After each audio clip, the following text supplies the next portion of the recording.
was a tough start. Yeah, it killed us. And they scored 3 tries.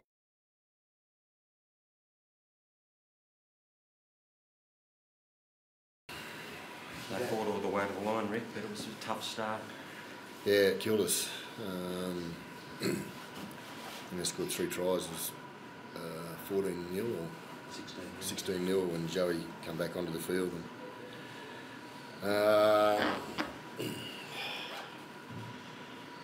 And you get away like to a 16-0 lead like that, and for us to hang in there and get back into the game, I thought it was a real big effort. Everett's never anything in doubt with these boys. I know that I'm going to get the effort every week, no matter what the situation, and that's why I enjoy coaching them, because you know they're given 100% at all at every moment. That's why that's why you get 14,500 people out here still supporting them today, because they know that they're playing with a lot of ticker and playing for the jumper, and that's something that's within the culture, but still doesn't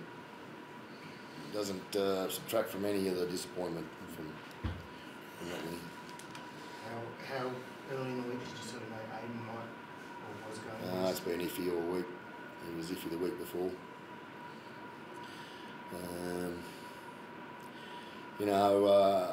Our attack is very disjointed at the moment, and yet we're still getting ourselves into games to win.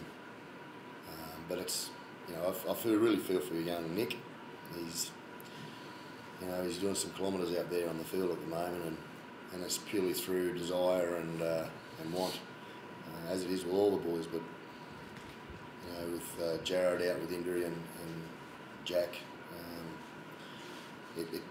Jack's a massive loss to that situation, because it's a big cog in your back line, and it's affecting the rhythm of our play at the moment, and more so probably even defensively. It's a big job for fullback today in the game in regards to being a very vocal person and communicator of numbers in the defensive line, and something we're working overtime on with Nick. But as a young, experienced fullback, it's a real big job for him. I feel for him. Is that sort of, I guess, going forward, is that sort of a positive that you guys can take out of his development that you get out of this sort of Well, he's certainly getting a taste of a couple of positions. But I don't want to do the wrong thing by him either. I want, nice to get some opportunity with him, getting that experience there and making a decision on what I'm going to do next year. Do you know what the next few weeks looks like for Aiden, or is it just sort of a wait and see sort of thing?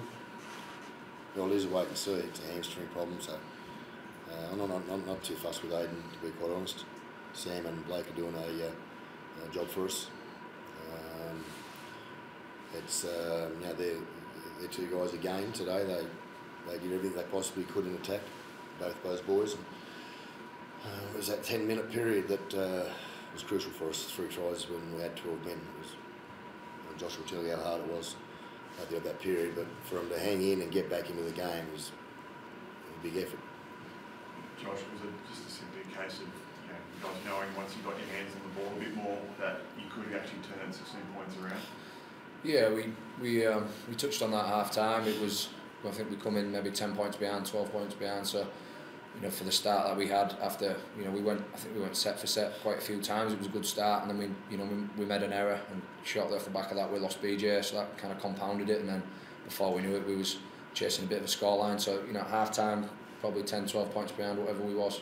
We said we'd take that, and we knew if we stuck to the plan, we could get close again. We didn't really have to try and do anything stupid to chase the lead. I just thought just a couple of key moments when we had them in good positions, we probably give away penalties when we didn't really need to. That hurt, but as I said, the start, that first 10 minutes was the biggest thing to try and chase, obviously. If Joey scores his second, you probably think that momentum's with you, you can come home over the top of them. Is that the feeling out there on the field? Yeah, we had good momentum. But as you said, it was just a funny old game. Momentum don't always mean you're going to score, and as Stick said, it was a little bit disjointed at times. And That's where it's critical. I'm talking about that disjointed, and it's not an excuse. You know, if anybody hears this or bothers to want to listen to it, certainly not an excuse. But it's been the factor of our season. You know, Josh is as important as us as Cameron Smith to Melbourne, and we've had 14 weeks of having to put up with that. You know, we did a wonderful job to hang in. Then losing our fullback, which is no fault of anybody but ours and Jack's. It's nothing on the NRL. Is critical. It's crucial, and that's your Billy Slater to your Melbournes. That's why they're hanging around the top 4 and we're hanging around 10. It's they've been two massive blows to us. And again, I stress, it's not a coach having a win. It's not a coach trying to make it up an excuse, because that's not in my DNA. I'm just telling you cold hard facts. It's been really tough on these blokes in there, and for them to keep on turning up every week and having a go, having a dig, and I know we're letting people down defensively at times. Our attack's holding us in there. We're doing everything we can to fix it. And all those people that do come out and support us like they did today, we are playing for them. They might not feel that or see that at times when we're missing tackles and letting tries in and whatnot, but I can tell you, they are busting their ass in regards to doing everything they can to win, training-wise and playing. Talk about the development of Nick Kotrick, but also Joe Tarpany in terms of development, pretty sort of sensational individual performance from him today. Yeah, I mean, they doubled up on him today in defence, and he still created havoc. He's a wonderful talent, and he's a real big part of our team for the future. The blokes like Taps, and 4 or 5 other boys. That's what we've got to build our future around. Thanks, guys.